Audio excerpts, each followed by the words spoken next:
Congress party की करारी हार के बाद अब कांग्रेस में चिंतन मंथन का दौर लगातार जारी है कि आखिर चूक कहां हो गई। इसको लेकर भोपाल से लेकर दिल्ली तक मंथन हो रहा है, लेकिन अब महिला कांग्रेस इसको लेकर खास तैयारी करती हुई नजर आ रही है। खासतौर पर अगर हम बात करें तो महिला कांग्रेस ने इसको लेकर सवाल भी उठाए हैं और कहीं ना कहीं हार का ठीकरा ईवीएम पर फोड़ा है। लेकिन अब बात लोकसभा चुनाव की भी होने लगी और यही कारण है कि महिला कांग्रेस ने इसको लेकर खास प्लान तैयार किया है। क्या है महिला कांग्रेस का प्लान, आइए जानते हैं। मध्य प्रदेश विधानसभा चुनाव में कांग्रेस पार्टी को मिली करारी हार के बाद अब कांग्रेस में हार की समीक्षा का दौर चल रहा है। भोपाल से लेकर दिल्ली तक पार्टी के नेता बैठक कर रहे हैं और हार के कारण तलाश रहे हैं। आखिर इतनी बड़ी चूक हुई तो हुई कैसे। तो वहीं महिला कांग्रेस ने भी अपनी रणनीति में बदलाव किया है। यही कारण है कि लोकसभा चुनाव के पहले एक बार फिर महिला कांग्रेस की नजर आधी आबादी पर है, क्योंकि बीजेपी की लाडली बहना योजना के चलते कांग्रेस का परंपरागत वोट भी इस चुनाव में बीजेपी को मिल गया, जिसको लेकर अब महिला कांग्रेस अलग तैयारी के साथ महिलाओं के बीच जाने की तैयारी कर रही है। हालांकि महिला कांग्रेस की प्रदेशाध्यक्ष विभा पटेल का कहना है कि इस इलेक्शन में जनमत की जगह प्रशासन तंत्र की जीत हुई है। पोस्टल बैलेट्स में कांग्रेस पार्टी आगे थी। इसी के साथ ही उन्होंने ईवीएम में कैसे कांग्रेस पार्टी पिछड़ गई, इसको लेकर भी गड़बड़ी की आशंका जाहिर की। मध्य प्रदेश में मुख्यमंत्री का चेहरा तय करने को लेकर बीजेपी ने तैयारी शुरू कर दी है। बीजेपी ने केंद्रीय ऑब्जर्वर नियुक्त करे हैं। 3 केंद्रीय ऑब्जर्वर भोपाल आकर विधायकों के साथ रायशुमारी करेंगे। हरियाणा के मुख्यमंत्री मनोहर लाल खट्टर, ओबीसी वर्ग के राष्ट्रीय अध्यक्ष के लक्ष्मण और राष्ट्रीय सचिव आशा लाकड़ा को पार्टी ने केंद्रीय पर्यवेक्षक बनाया है। मध्य प्रदेश विधानसभा चुनाव के नतीजों में मिली बीजेपी को बम्पर जीत के बाद विधायक दल का नेता चुने जाने को लेकर कशमकश जारी है। पार्टी ने अब मध्य प्रदेश, राजस्थान और छत्तीसगढ़ में पर्यवेक्षकों को नियुक्त किया है। मध्य प्रदेश में विधायक दल का नेता चुने जाने को लेकर हरियाणा के मुख्यमंत्री मनोहर लाल खट्टर, भाजपा ओबीसी मोर्चा के राष्ट्रीय अध्यक्ष के लक्ष्मण और राष्ट्रीय सचिव आशा लाकड़ा को पर्यवेक्षक बनाया गया है। ये सभी पर्यवेक्षक भोपाल पहुंचकर विधायकों के साथ रायशुमारी करेंगे। इसके अलावा पार्टी के बड़े नेताओं के साथ भी मुलाकात और चर्चा होगी। उसके बाद केंद्रीय पर्यवेक्षक अपनी रिपोर्ट पार्टी हाईकमान को देंगे। उसके बाद मध्य प्रदेश में बीजेपी के विधायक दल के नेता का नाम का ऐलान हो जाएगा। मध्य प्रदेश में एक तरफ जहां मुख्यमंत्री के चेहरे को लेकर कशमकश बनी हुई है, वहीं मुख्यमंत्री शिवराज सिंह चौहान लगातार चुनावी दौरों पर निकल पड़े हैं। मुख्यमंत्री शिवराज सिंह चौहान आज दिग्विजय सिंह के गढ़, राघोगढ़ और राजगढ़ में पहुंचे। यहां पर मुख्यमंत्री ने जनता को संबोधित करा और मध्य प्रदेश की 29 लोकसभा सीट पर जीत दिलाने का संकल्प दिलाया।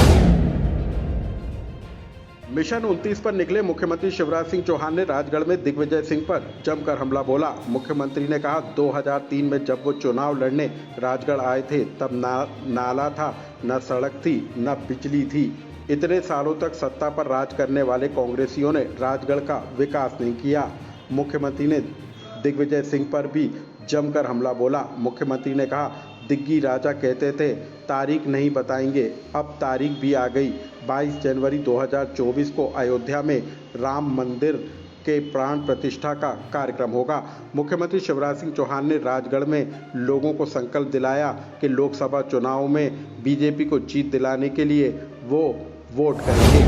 मध्य प्रदेश की 15वीं विधानसभा में चुनकर विधानसभा पहुंचे कई चेहरे अब 16वीं विधानसभा में नजर नहीं आएंगे। ऐसे कई चेहरे विधानसभा में चर्चा के दौरान नजर आते थे, जिनकी बहस को सुनने के लिए दर्शक दीर्घा से लेकर पत्रकार दीर्घा तक भरी रहती थी। लेकिन अब 16वीं विधानसभा में ऐसे चेहरे नजर नहीं आएंगे और इसके पीछे बड़ी वजह चुनाव में मिली हार है। मध्य प्रदेश विधानसभा में कई ऐसे चेहरे थे जिनकी दहाड़, तीखी नोकझोंक, बहस और भाषण सुनने के लिए विधानसभा का दर्शक दीर्घा और पत्रकार दीर्घा भरा होता था। लेकिन इस बार 16वीं विधानसभा में ऐसे कई चेहरे नजर नहीं आएंगे और इसके पीछे वजह विधानसभा चुनाव में मिली हार है। विधानसभा चुनाव 2023 में भले ही बीजेपी और कांग्रेस के कई दिग्गज जीतकर विधानसभा पहुंच गए हों, लेकिन ऐसे कई चेहरे भी हार गए हैं जिनकी चर्चा विधानसभा में अक्सर सुनाई दिया करती थी। विधानसभा में होने वाली तीखी नोकझोंक, विषयों पर होने वाली गर्मागर्म बहस, भाषण, विरोध प्रदर्शन में जो नेता सदन में चर्चा बनते थे, वह इस बार सदन की बैठक का हिस्सा नहीं होंगे। मध्य प्रदेश विधानसभा चुनाव में कांग्रेस पार्टी को करारी हार मिली और पार्टी जो है 66 सीटों पर सिमट कर रह गई। लेकिन अब ऐसे में सवाल हो रहा है कि हार के क्या कारण है और इसमें जो जिम्मेदार नेता हैं उनकी भी जो है जवाबदेही तय हो रही है। यही कारण है कि राहुल गांधी ने दिल्ली में इसको लेकर मीटिंग की है और इस मीटिंग में पीसीसी चीफ कमलनाथ भी शामिल हुए। लेकिन दिग्विजय सिंह को लेकर सबसे ज्यादा सवाल उठ रहे हैं और साफ तौर पर एक तरफ बीजेपी हमलावर है तो वहीं दिग्विजय सिंह की जो सीटों की जिम्मेदारी दी गई थी उन 69 सीटों को लेकर अब सवाल उठ रहे हैं, क्योंकि सीधे तौर पर उन 69 में से सिर्फ 7 सीटें कांग्रेस जीत पाई है।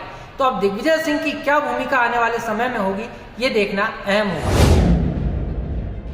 एमपी विधानसभा चुनाव में कांग्रेस की करारी हार के बाद अब चिंतन मनन का दौर जारी है। लगातार ग्राउंड रिपोर्ट तैयार कराई जा रही है तो वहीं संगठन में परिवर्तन की बात भी चल रही है। युवाओं को संगठन की कमान देने पर भी चर्चा है, लेकिन अब जिन नेताओं को प्रदेश में विधानसभा सीटों को जिताने की जिम्मेदारी दी थी उनके भविष्य पर भी तलवार लटक रही है। खासतौर पर पूर्व सीएम दिग्विजय सिंह पर, जिन्हें पार्टी ने बीजेपी का गढ़ माने जाने वाली या तो बराबरी पर रहने वाली सीटों की जिम्मेदारी दी थी। लेकिन 69 सीटों में से कांग्रेस को सिर्फ 7 पर ही जीत मिली।